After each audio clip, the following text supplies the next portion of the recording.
Does somebody here play cartels? No?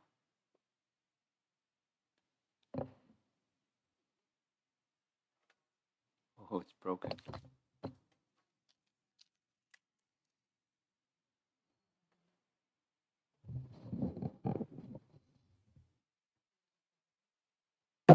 It's okay. Nobody plays cartels, right? No. Jaya Radha Madhava Kunjabi Hari Radha Madhava Kunjabi Hari Jaya Radha Madhava Kunjabi Hari Radha Madhava Punjabi Hari Gopi Jana Vallabha Girivardhari Gopi Jana Vallabha Girivardhari Gopi Jana Vallabha Girivardhari Gopi Jana Vallabha Girivardhari Jasodanandana Vrajajanuranjana Jasodanandana Vrajajanuranjana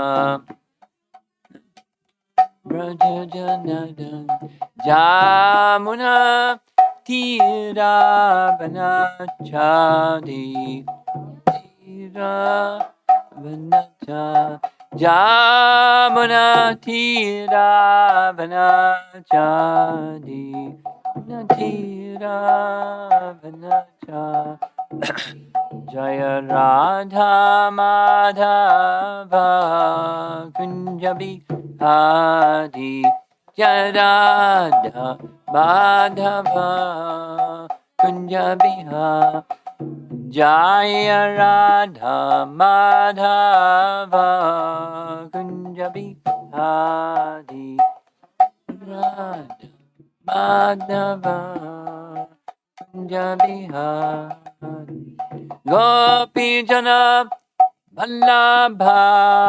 Girivardhari Gopi Jana Vallabha Girivardhari Gopi Jana Vallabha Girivardhari Gopi Jana Vallabha Girivardhari Jasodanandana Vrajajanuranjana Nandana Vrajajanana Jasodanandana Vrajajanuranjana Jamuna Tiravanachadi Jamuna Tiravanachadi Jaya Radha Madhava Kunjabi Hari Jaya Radha Madhava Kunjabi Hari Jaya Radha Madhava Kunjabi Hari Jaya Radha Madhava Kunjabi Hari Ayom Vishnupad Paramahamsa Parivajagacharya Astatara Sattasi Srimad His Divine Grace Sri Bhaktivedanta Swami Srila Prabhupada Ki Gaura Premanandi.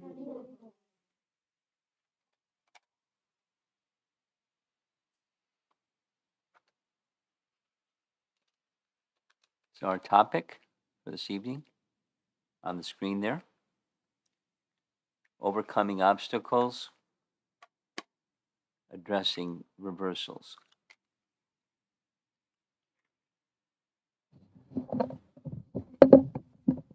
By design, this place, the material realm,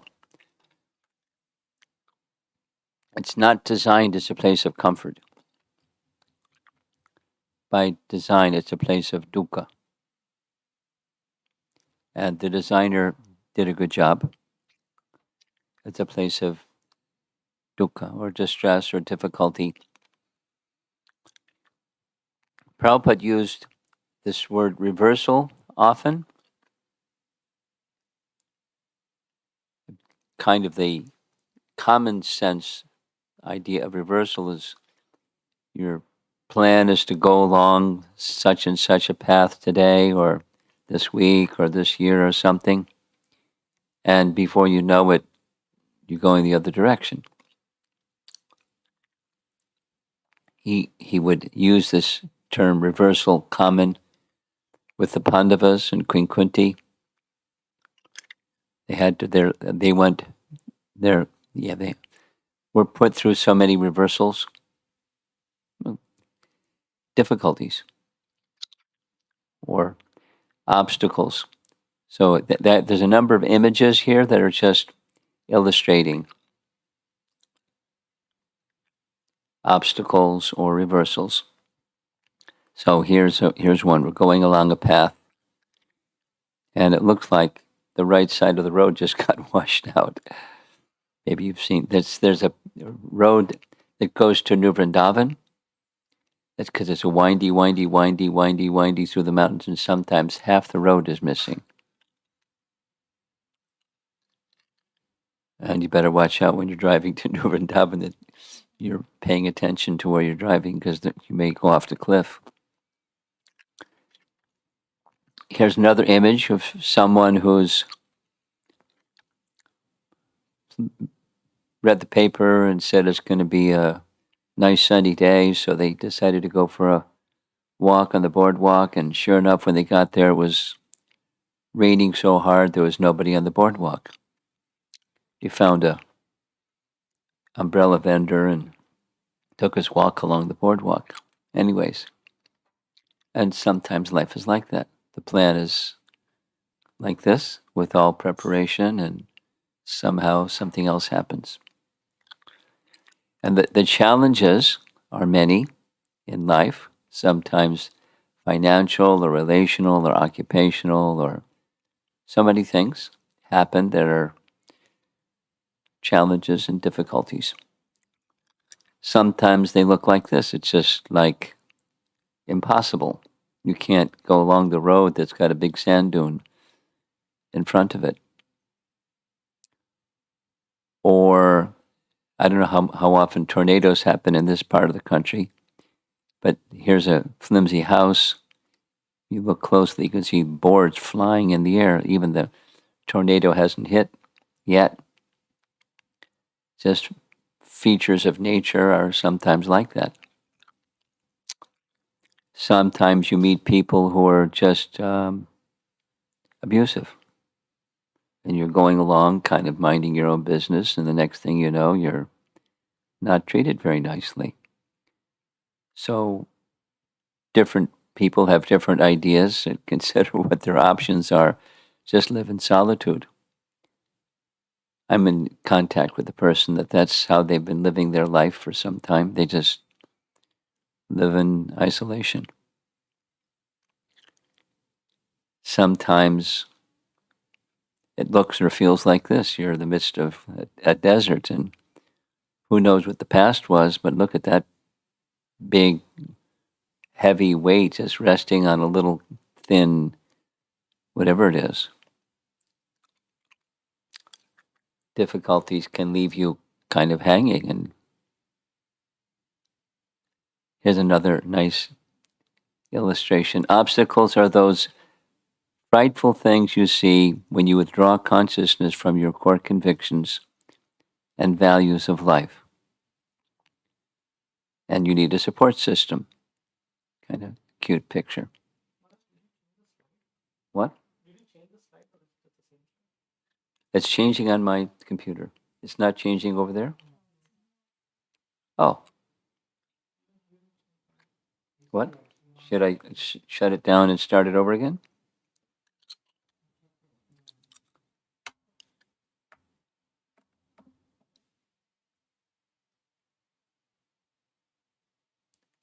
What does it show on? Is that showing the first slide of that road? That's it. That's it. It's not moving from there. Well, mine is.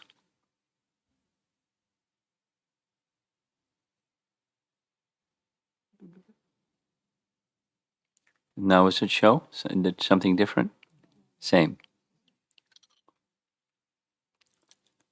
Oh, that's too bad. I could show you my computer. My computer's doing fine. Call Bhakti Dari and ask him to do it and find out what to do.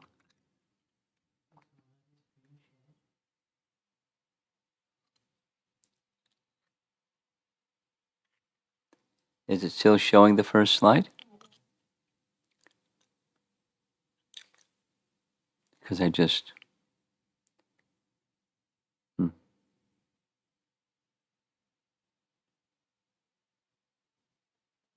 Krishna Prabhu? Prabhu, Maharaj is changing the slides. It works on his laptop, but on the OBS studio, it's just the first slide, whatever that was. And now it's. I shut it down and it's still showing the first slide.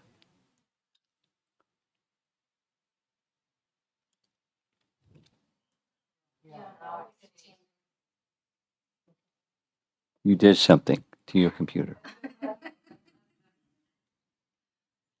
I can go back and do the ones that I skipped. Let's see here. Extend the duplicate was ఏంటది ఏమన్నది?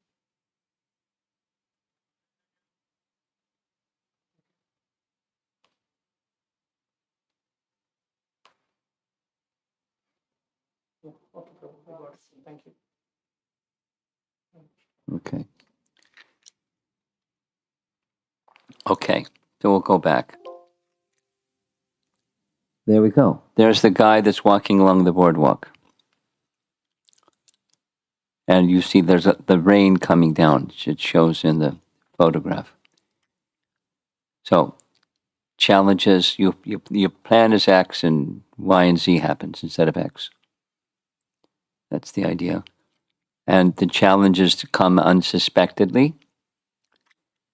And there's different categories. I'll just go through these quickly because we already spoke them. Here's a sand dune crossing a road. You can see that? Okay. So what do you do when you run a windstorm or whatever it was that brought all this? There's a road. There's utility poles along the side of the road. You're not gonna pass that obstacle.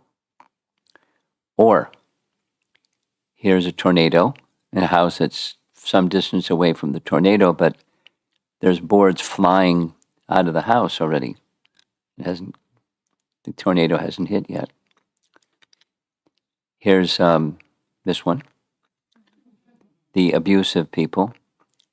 You're just going along minding your own business, and some people are like this. So this is the option of living in isolation. Here's an image showing, I don't know exactly what it is, but that little skinny thing that's holding up that really big heavy thing. Sometimes it feels our situation is quite tenuous. And life moves on, you have to keep moving on. Or you're handing suspended with just your fingertips holding on. Sometimes it feels like that. Another cute image. Obstacles are those frightful things you see when you withdraw consciousness from your core convictions and values of life. So obstacles look very ominous. When when they look ominous, it means your core convictions have been pushed to the side. Your values have been pushed to the side. So this is an acute painting or a photo showing, I don't know exactly, two little puppies helping to support the little boy so his mother can have him sit up. Sometimes you're minding your own business and other people want to nosy in with your business. So what are you going to do? Sometimes they're just, you encounter difficult people, and what are you going to do? You don't interfere with difficult people. Sometimes your life is at risk. And the mouse has got a little piece of cheese, but the cat is running after the mouse, and the mouse looks like he's going to be finished. Look at her claws. The cat's claws extended, ready to snatch the mouse. Or a hawk catching a fish. Fish was just swimming along, minding his own business. Along came a big hawk. Finished. Some people are just abusive and they don't mind at all, just passing on you, and too bad if you don't like it.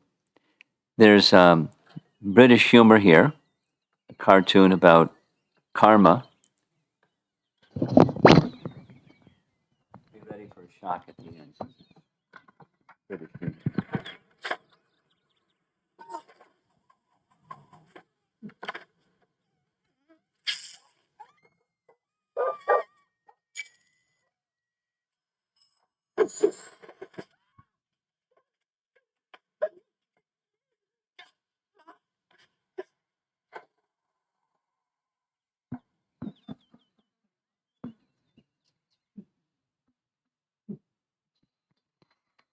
British humor is very special.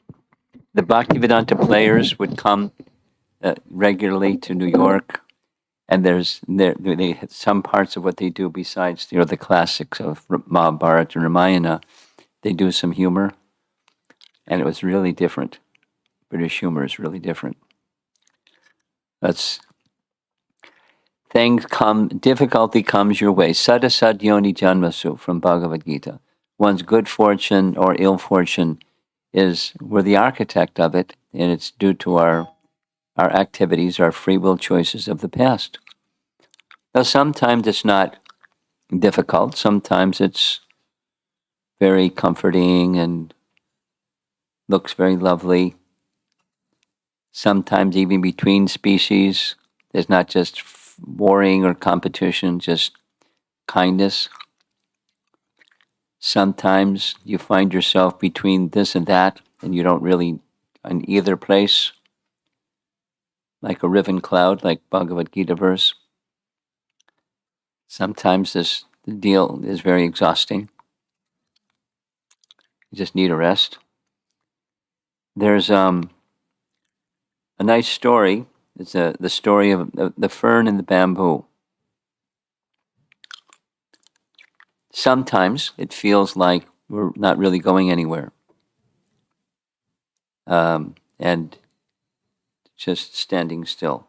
So the story is told. During the winter season, ferns grow quickly. The roots grow and there's abundant foliage which spreads like anything. And then there's bamboo that takes a long time, many, many years to grow. So we may look around and see, there's abundance and things aren't really happening in our situation. So what's going on? What's going on? But after the deep roots are set into the ground, bamboo grows also very quickly and very tall and very sturdy. But the root structure is needed. So similarly, this example is given that in our devotional life, don't be so much concerned with how quickly you're progressing and all those things. Sometimes people get worried or concerned, at least. But establish a good foundation, keep good association, follow the guidance and wisdom of the sadhu sangha that Krishna provides for you, and become like the bamboo instead of the quick growing ferns. That's This metaphor is used sometimes. Here's some worldly people making some similar comments. What lies behind us and what lies before us are tiny matters compared to what lies within us. Often we get concerned about the externals, and the externals take up our attention and consciousness. But a more thoughtful person is cultivating their core Krishna consciousness. And rather than seeing one's misfortune, one can look towards the character that one has and is developing, and that's the place of shelter. Here's another way of saying things. Yesterday evening we spoke about gratitude. Fill your heart with gratitude for the gifts of God you have received. I complained that I had no shoes until I saw a man that had no feet. Now here's a little. With feet you can put shoes on, but if you don't have shoes, at least you have feet. This is just little pieces going forward. It's not like a comprehensive, in-depth study of how to overcome obstacles and face reversals. In material life, people place a lot of importance in economic development. And with not having as an anxiety, having is another problem. It creates a sense of false proprietorship. And although we know, we tend to forget that there's a temporary nature of everything in this world. It's just the way the world is. There's a spiritual conception of proprietorship. The spiritual conception is, Krishna, I am yours, and you are mine. That's the I and mine conception. You familiar? It's a core teaching in the Bhagavatam. Aham and mama, aham mameti, is the phrase that's used. And the material conception is, I'm this body, and what's mine is what comes from the body.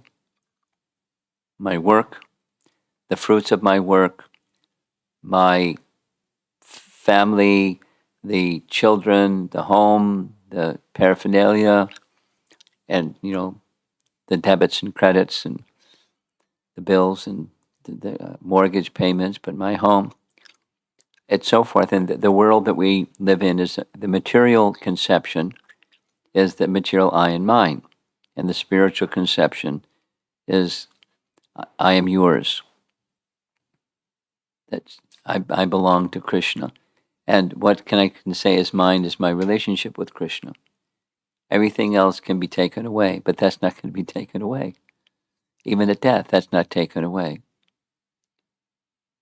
So now, when reversals come, which is our topic, they're perceived in the spiritual conception as opportunities to increase our sense of dependence on Krishna. And for a person who's Krishna conscious, that's what the result is. The person who's not Krishna conscious, you forget Krishna and you become obsessed or totally absorbed in the problem, the obstacle, or the reversal. That's common. We discussed a little bit yesterday also. And then the heart becomes open to receive Krishna's mercy. And in fact, Krishna sends his mercy. There's a nice teaching about this in Brahma Samhita, one of my favorite ones, where Bhaktisiddhanta uses this term, fire of ordeal. It's different than karma. The karma is for those who are engaged in fruitive activity, forgetful of their relationship with God. And for those that are sadhakas like us, striving to connect with Krishna, there's another way that Krishna helps us. His kindness is out of mercy because we're trying to be devotees. But if we maintain attachments to a material conception while trying to become a devotee, Krishna will help us. And that's this fire of ordeal term. He'll take away the very root of fruitive tendency. What's the root of fruitive tendency? What's the root cause of misery, according to the Vaishnava conception?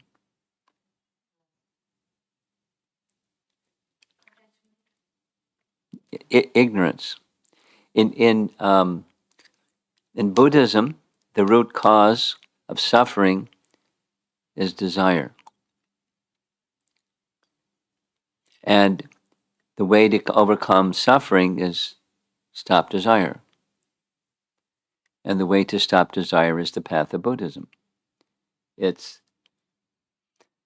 goodness, frame your life in goodness, compassion, nonviolence, etc., etc., etc., simplicity, goodness, and then be in the moment.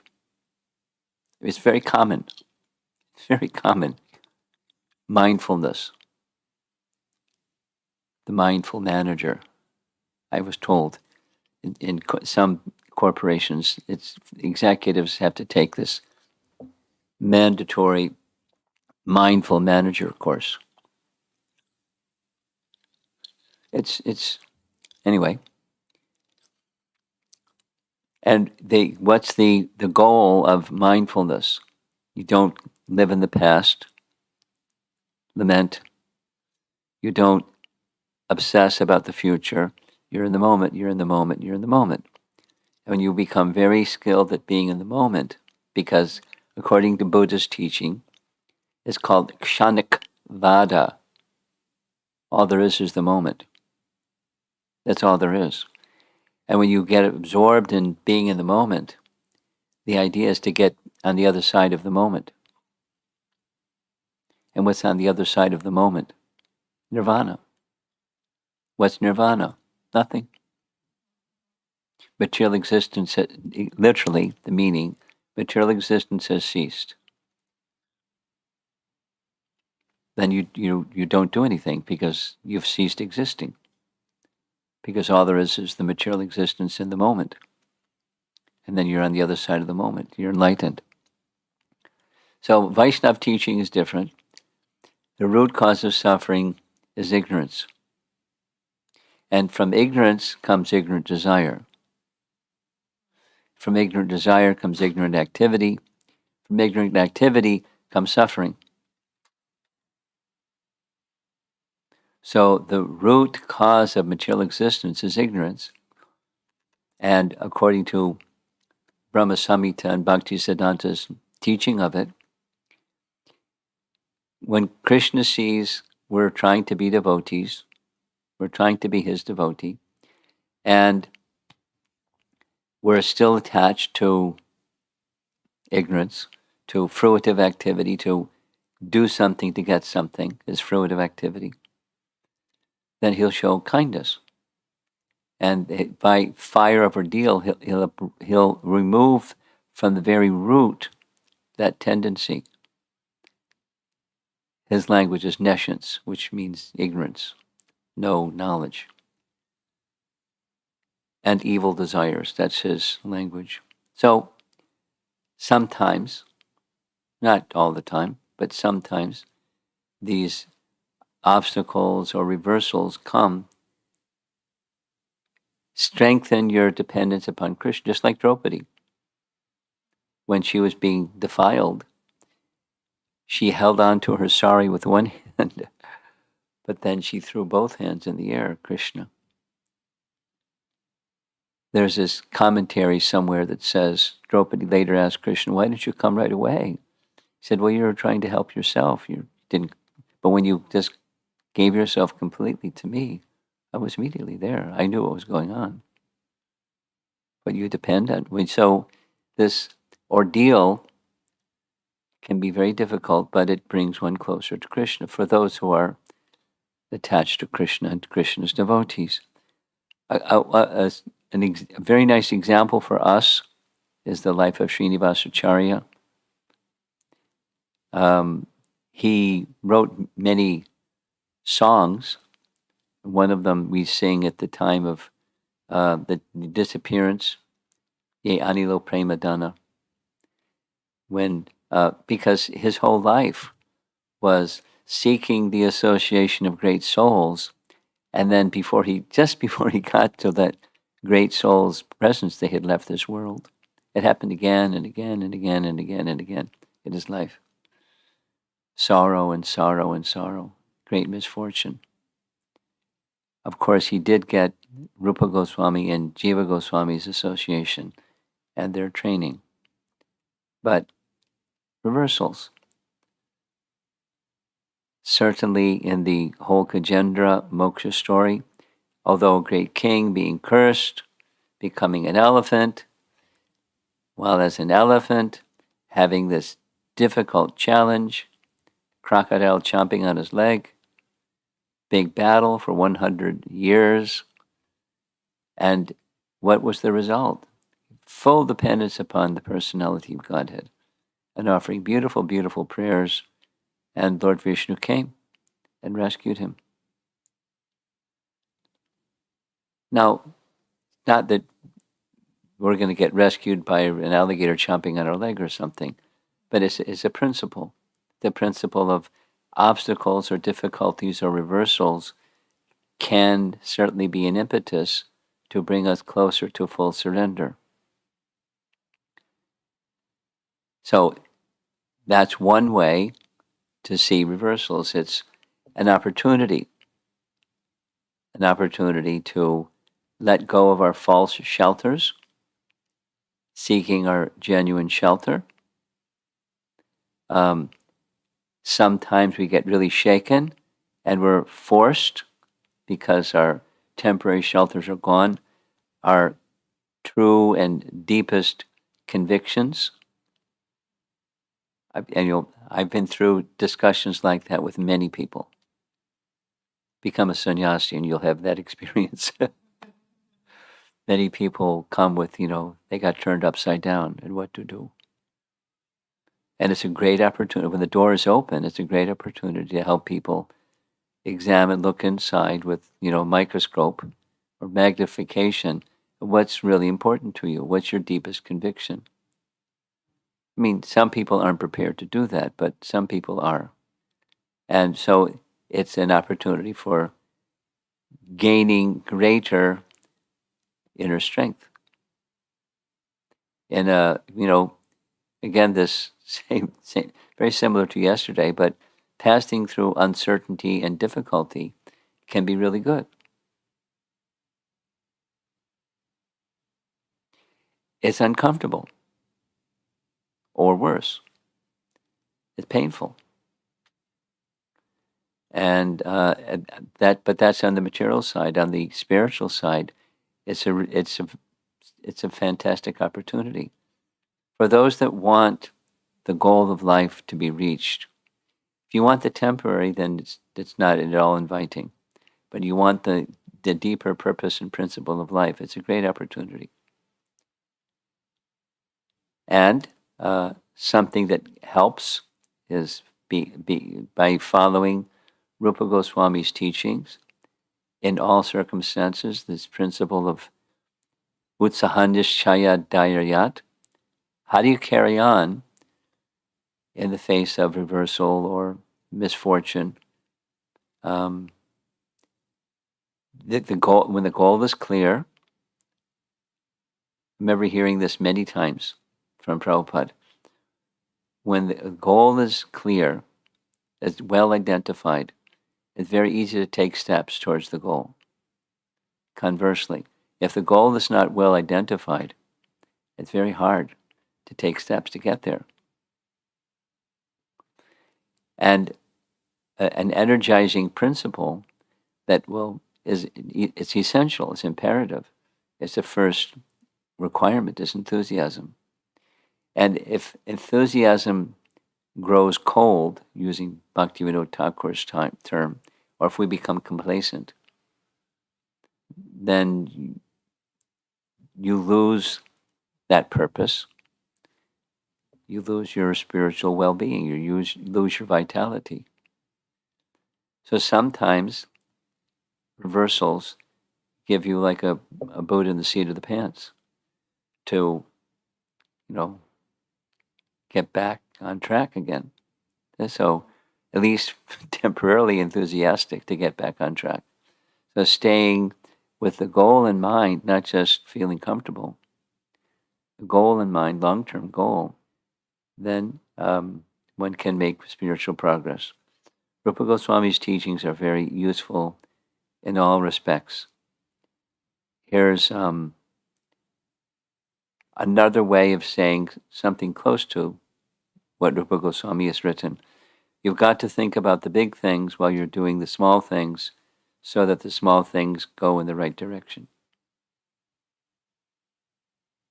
That's the goal. What's the goal?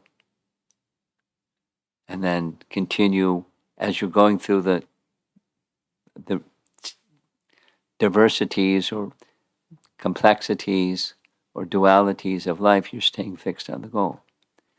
Doing the little things, so the little things take you towards the right direction. Something that may be helpful for yourself or when you're helping other people, I have found. There's a book by Viktor Frankl. Viktor Frankl, you heard his name before? Viktor Frankl. He's a Jewish man that survived a Nazi concentration camp in World War II. And he wrote a book named Man's Search for Meaning, because he was composing the book in his mind when he was in the concentration camp, and then wrote it afterwards, and it was a best-selling book and reprinted 19 times because it's very powerful. Here's 2 sayings that come from that book. Note the year, this is right after World War II. It's when the book was published. Everything can be taken from a man but the last of the human freedoms, to choose one's attitude in any given set of circumstances, to choose one's own way. So his freedom was severely restricted, to say the least. And so he's sharing or teaching from realization. You can choose how you're going to, the attitude with which you're going to regard the circumstance you find yourself in, the reversal or difficulty. And it happens. It certainly happens too often, for many people. And they wonder why and what to do and so forth. But this teaching is saying your attitude is a freedom that you have, and the circumstance isn't going to take that freedom from you. It takes strength. So we turn to Balaram for strength. Something similar, there is also purpose in life, which is almost barren of both creation and enjoyment, interesting language, and which admits of but one possibility of high moral behavior. What's that? Man's attitude to existence and existence restricted by external forces. So he was restricted by external forces. There's nothing he could do about it. He didn't like it, and all the other people that were with him didn't like it. But he had a higher purpose, which admits but one possibility of high moral behavior, man's attitude to existence. In his case, he was by profession a therapist. And what he wanted to do, what he writes, what helped him survive and endure what he had to endure was there was a purpose for him. And the purpose was, on the other side of this, to help people deal with circumstances that are very oppressive, and there's nothing they can do about it. What's their survival? What's the vitality principle? And so he's sharing his realization in the book, and he, for another 20 something years, he was a providential counselor or therapist and a public speaker, and he didn't write many books. Just that one book had a lot. A powerful person.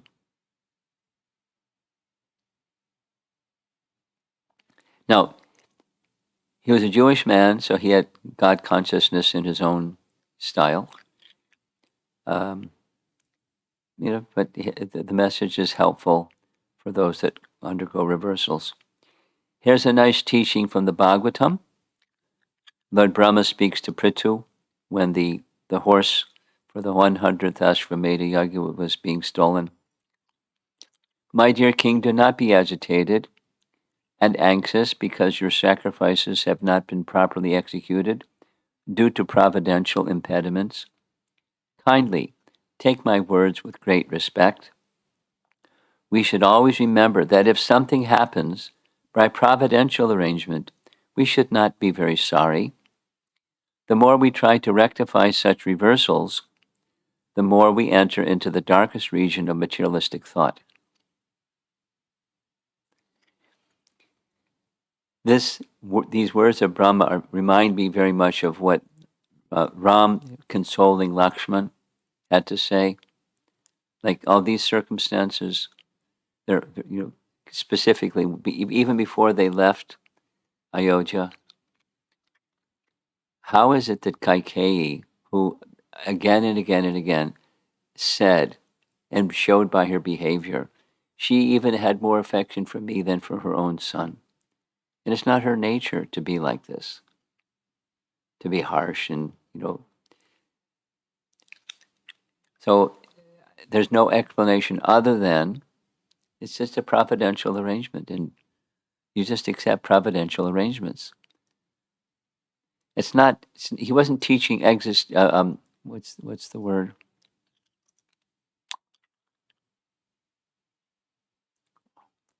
Just slipped my mind.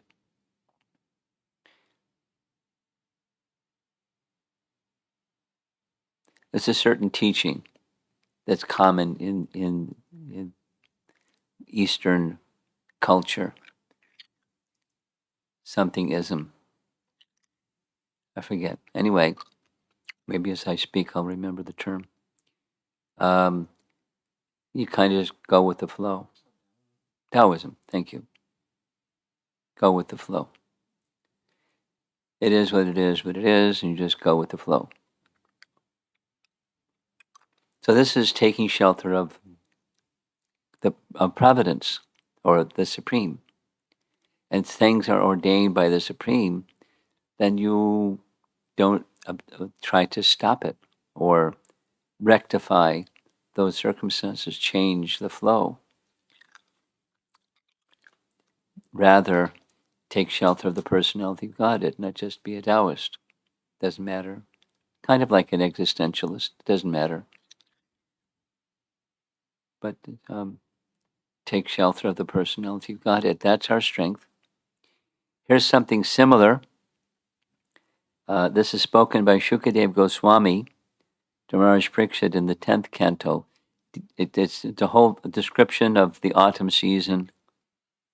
And Shukadev Goswami says, just as devotees whose minds are absorbed in the personality of Godhead remain peaceful, even when attacked by all sorts of dangers, the mountains in the rainy season were not at all disturbed by the repeated striking of rain-bearing clouds. And the purport, this is BBT purports, not Prabhupada.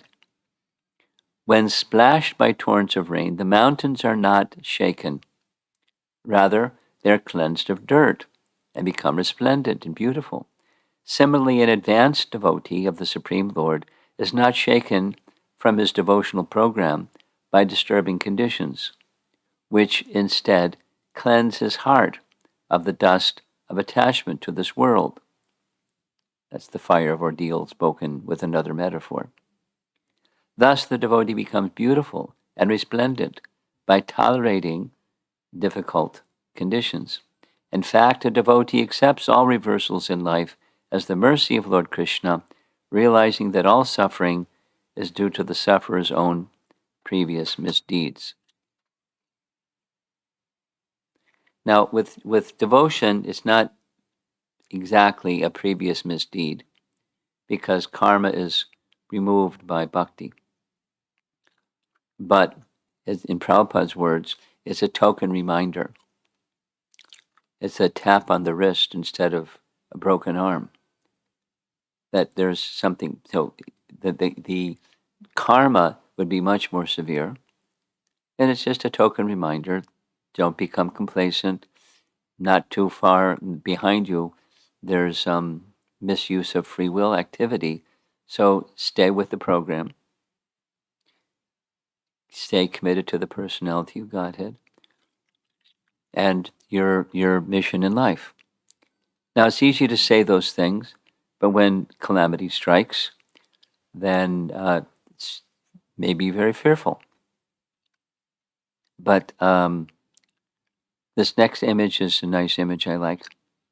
There's the moon, a full moon, and seeing the full moon through the branches of a tree, and there's a seagull, it looked like, perched on top of a lamppost that doesn't seem to be giving much light, but the full moon is giving lots of light.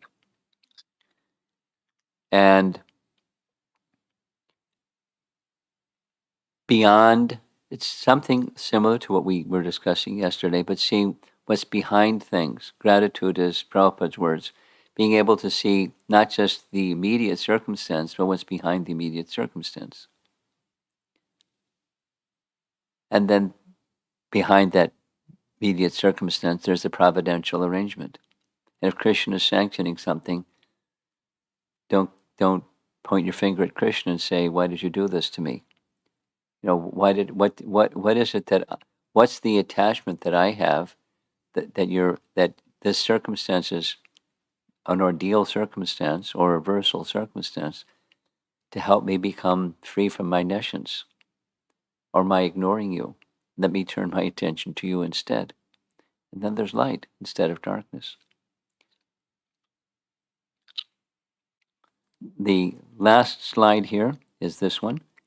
The whole of Bhagavad Gita teaches these things. Arjuna had this, as we know, internal strife. Seeing the battle array was horrible, yet it was Krishna's plan, and Krishna convinced him to do what would otherwise have been just horrible, because it was Krishna's plan to remove the demoniac kings from the face of the earth. That was his purpose in coming. So we're not likely to be on a chariot in the midst of a battlefield and all of that Arjuna was through, but our circumstances of life can be perplexing and challenging and difficult. The tests, this is something that Prabhupada said, Krishna does not put us through a test that we're not capable of being successful. And when the test strength to pass through the test is also given.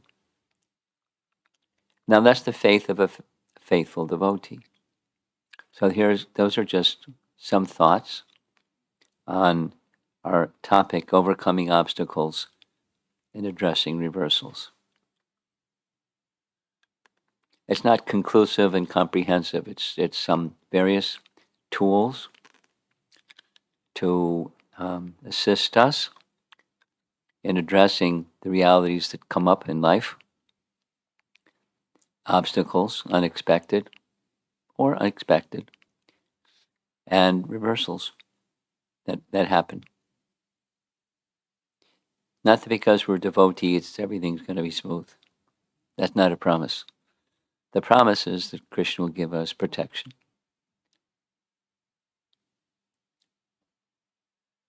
So let's see if there's some discussion.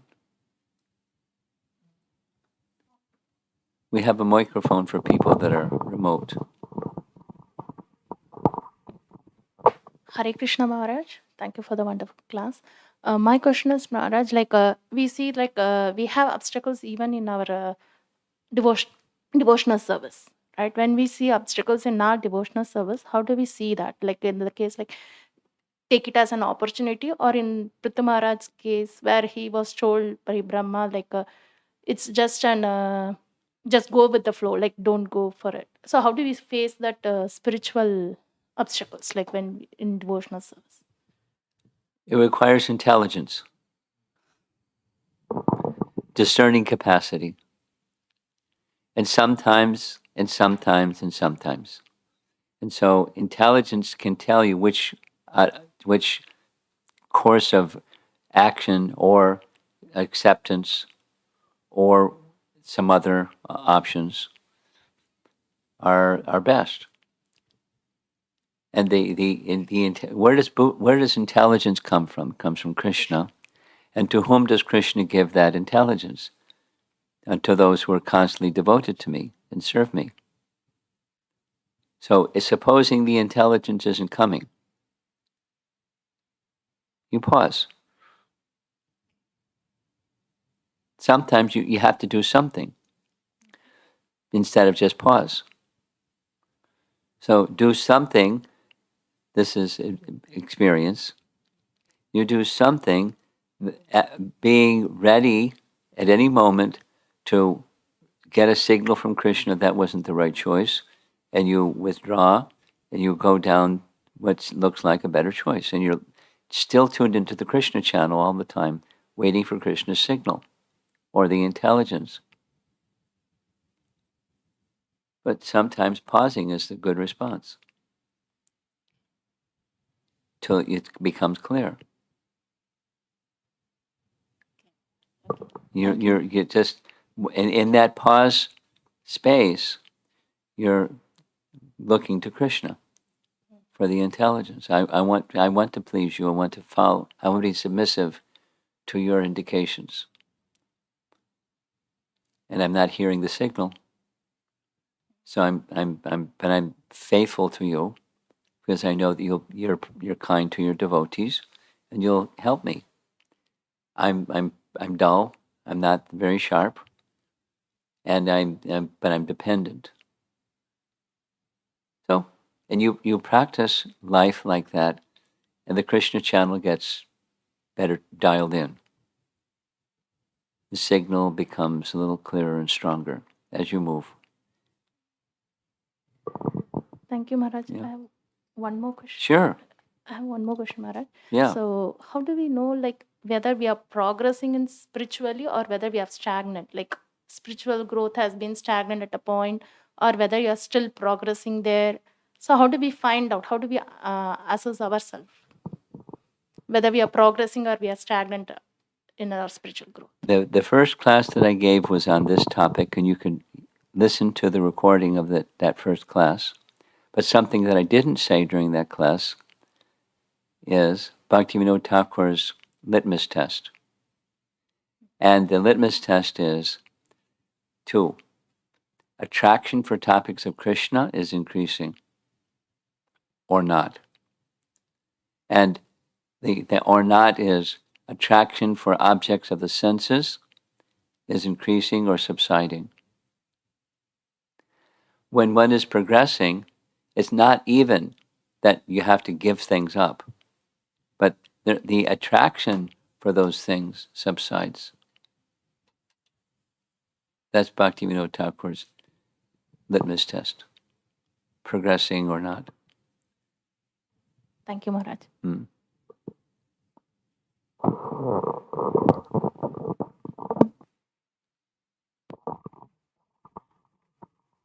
Hare Krishna Maharaj. When Draupadi was in that challenging situation and she was trying to hold on and trying to do her best to overcome that situation, ultimately she came to a stage where she threw up her hands and surrendered to Krishna. Yes. In our challenging situations, we try to do the same in the sense that we try to take care of the situation. But we never come to the situation where we throw up our hands to Krishna and totally surrender to Him. So, how do we reach that stage in the sense that when you're desperate. so we always think that we can take care of it, but we don't come to that stage. Well, as you're speaking, I was thinking of people that are in a hospital with COVID, and they can't breathe.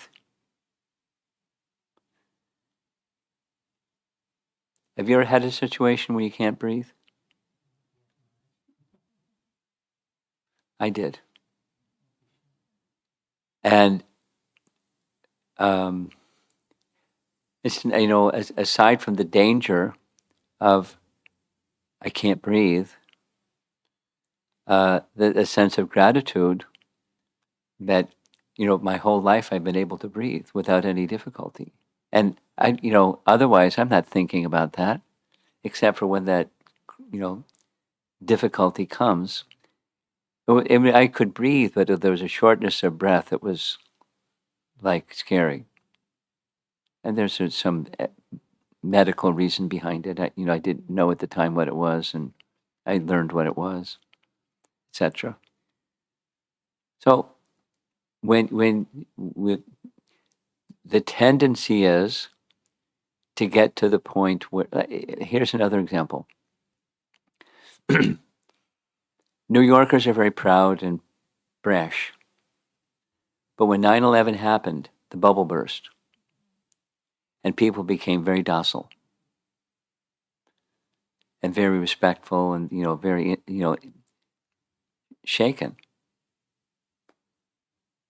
It lasted for about a month, and then a little more than a month, and it started becoming business as usual after some time.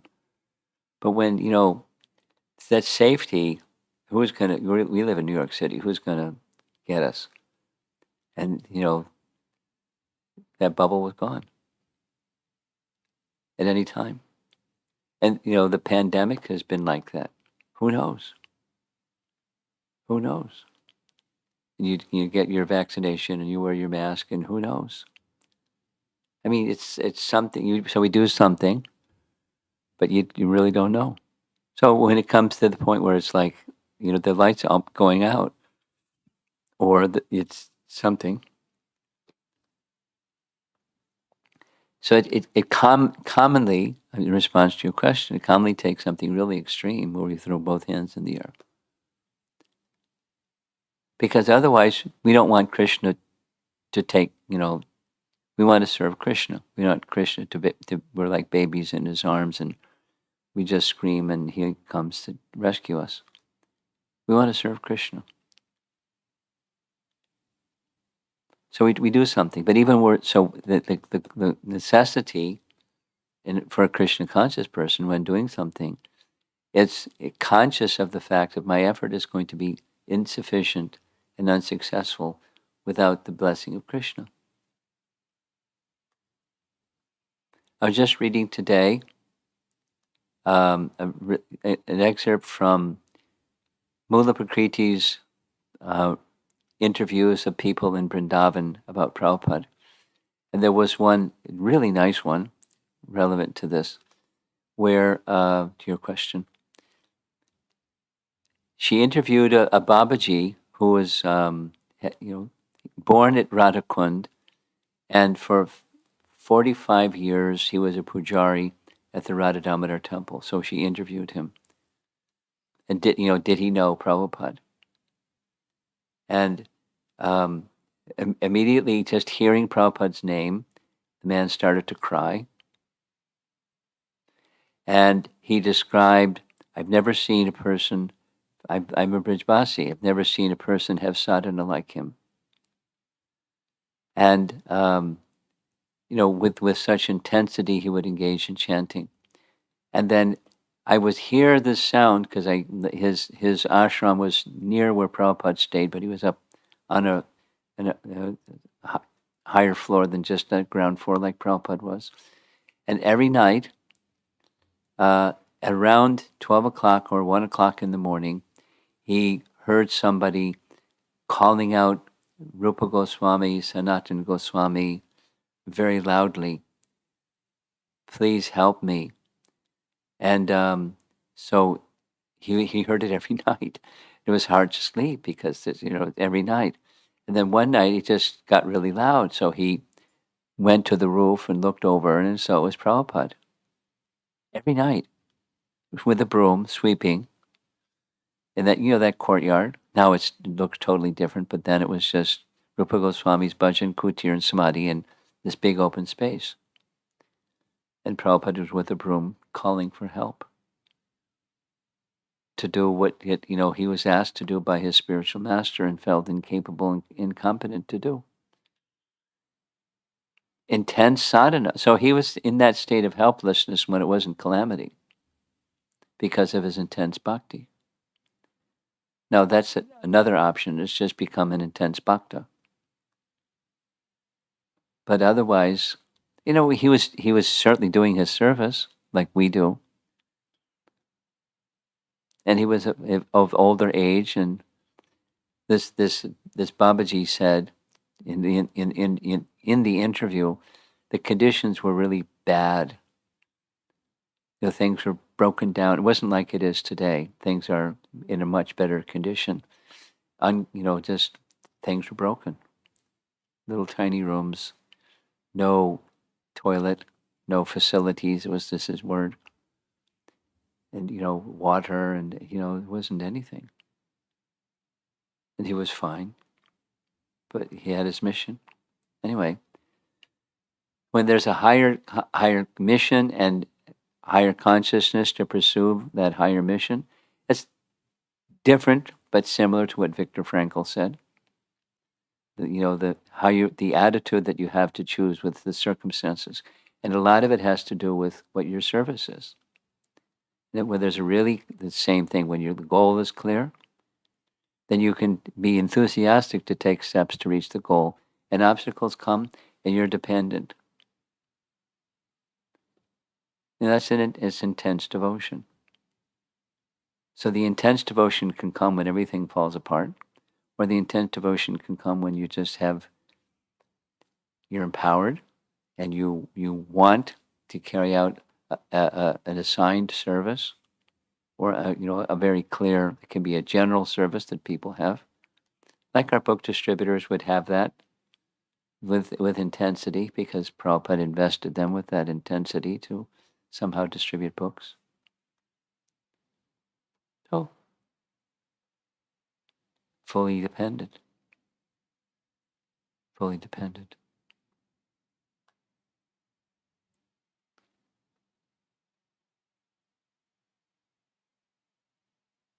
I'm thinking of Bhakti Tirtha Swami, who described himself that he always lived on the edge,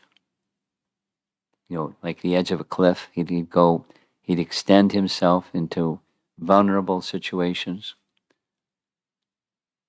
like, being with the library party and going into Eastern Europe and distributing books the way that he distributed books in universities, risking his life. Prabhupada cried when he heard the stories of what he did. He shared with me just going to Africa. They wanted to make him a chieftain, and he knew that would mean he'd be killed, because that's what happens. They put someone in the chieftain position and kill them. So his life was at risk again and again and again. But in mission, in his higher service.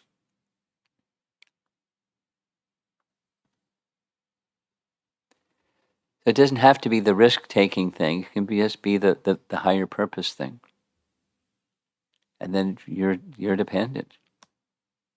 What ability do we have other than I'm going to serve, but I don't have the capacity to do this properly.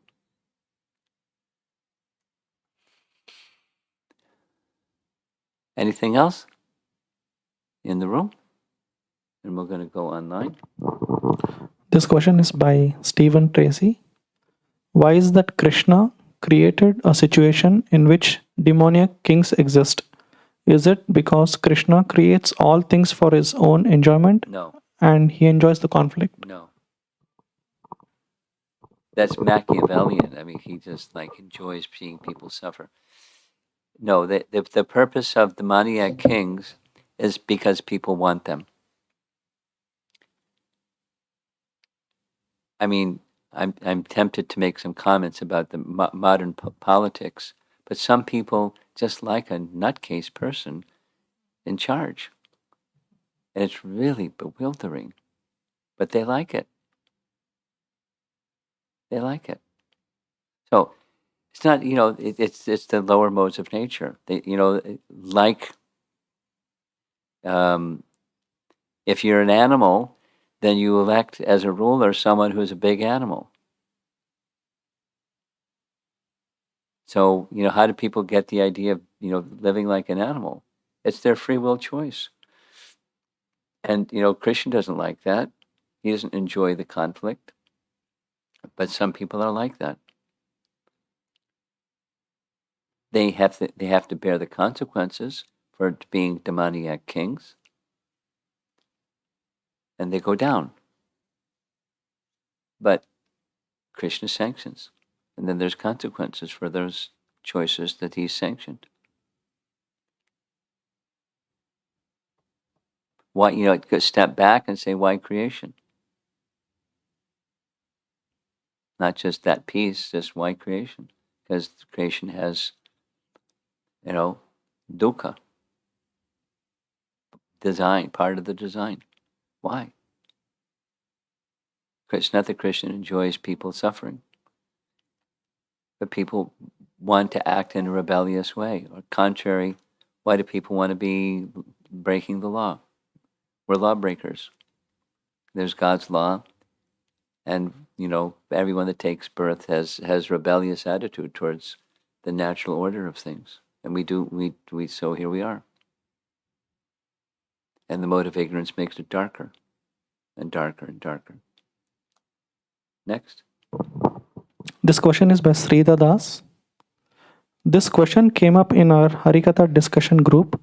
In Bhagavad Gita 18.15, Krishna says, whatever right or wrong action a man performs by body, mind, or speech is caused by 5 factors.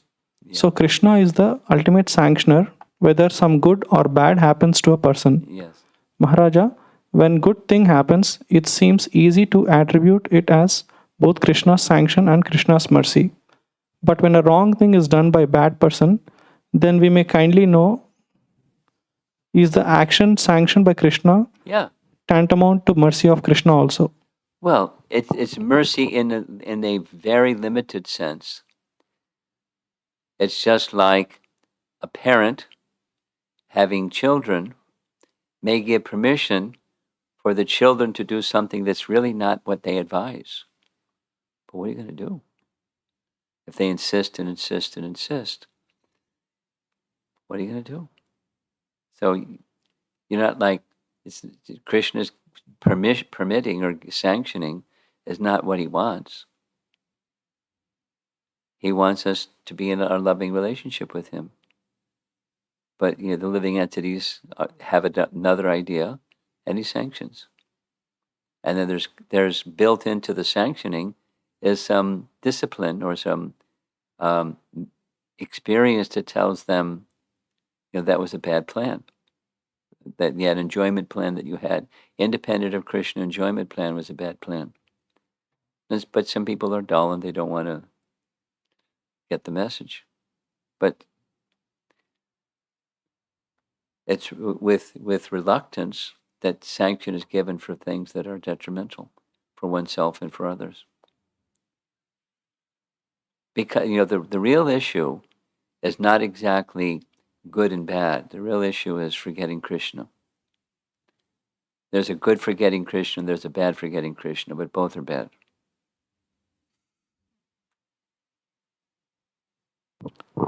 Next question is by Neeraj Bhatnagar, Prabhu. When faced with obstacles, the mind goes in loop, thinking about how one could have acted or how one needs to act in the future. Yes. How to stop the mind from going into this loop? Use the brake pedal. Uh, yes, your business is to serve Krishna. That's what the soul is. The soul is an entity meant for Krishna's service. And these other two, the loop options that you just mentioned, are not useful in service to Krishna. If you can learn from some past, fine. But don't just stay in a loop. You have to do some service. And so you take intelligence from Krishna, how to act in any given circumstance.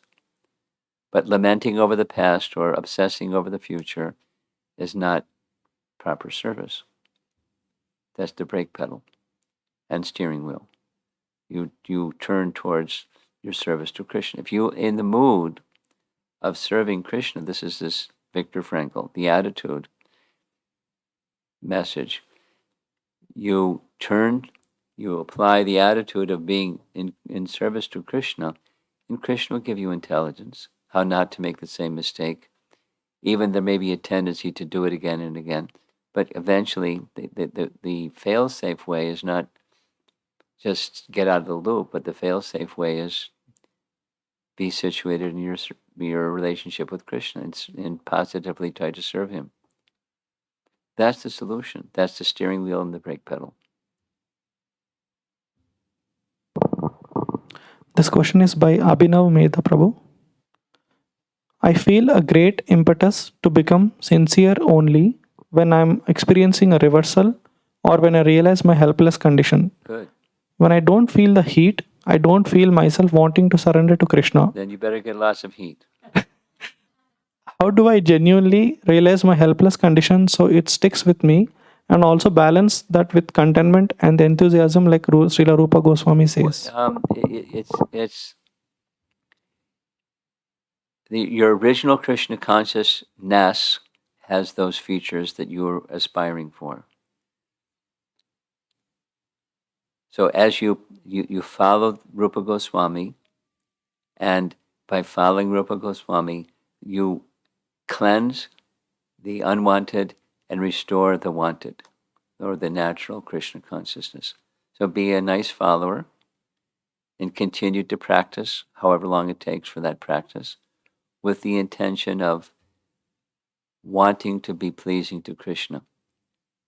That intention with one who strives by right means is assured of success, Krishna says, and it's true. Be a good follower of Rupa Goswami.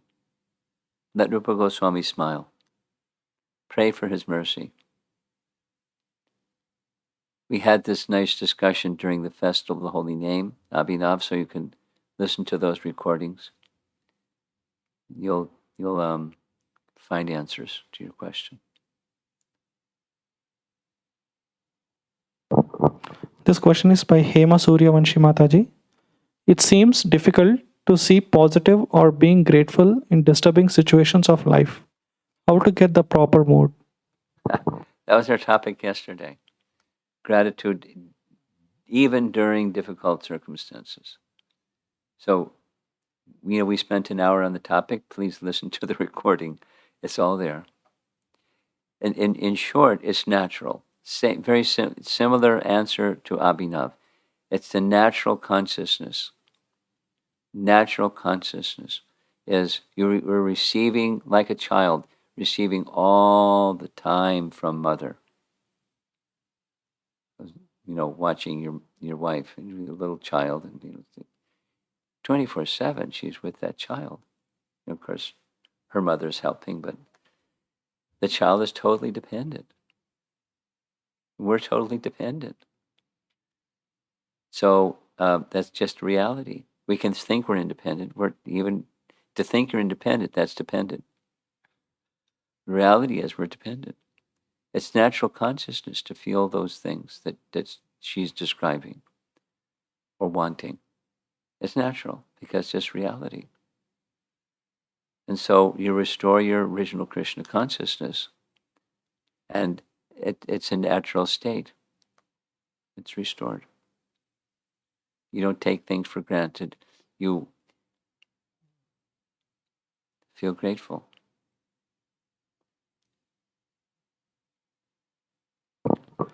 This question is by Amara Mataji. Mother Draupadi is a pure devotee. I humbly seek clarity on how doership can cover a pure devotee. How doership can cover a pure devotee. Oh, she wasn't in doership mentality. She was serving. And she got to the point, just as the comment was made a moment ago, it got to the point where she realized she is a powerful lady. She's not only pure devotee, she was, with one punch, she knocked down Jayadratha. She was a powerful lady. So she tried to stop Dushasana. She's a powerful lady, but he was more powerful. And then she realized, I can't. So it wasn't doership. Okay.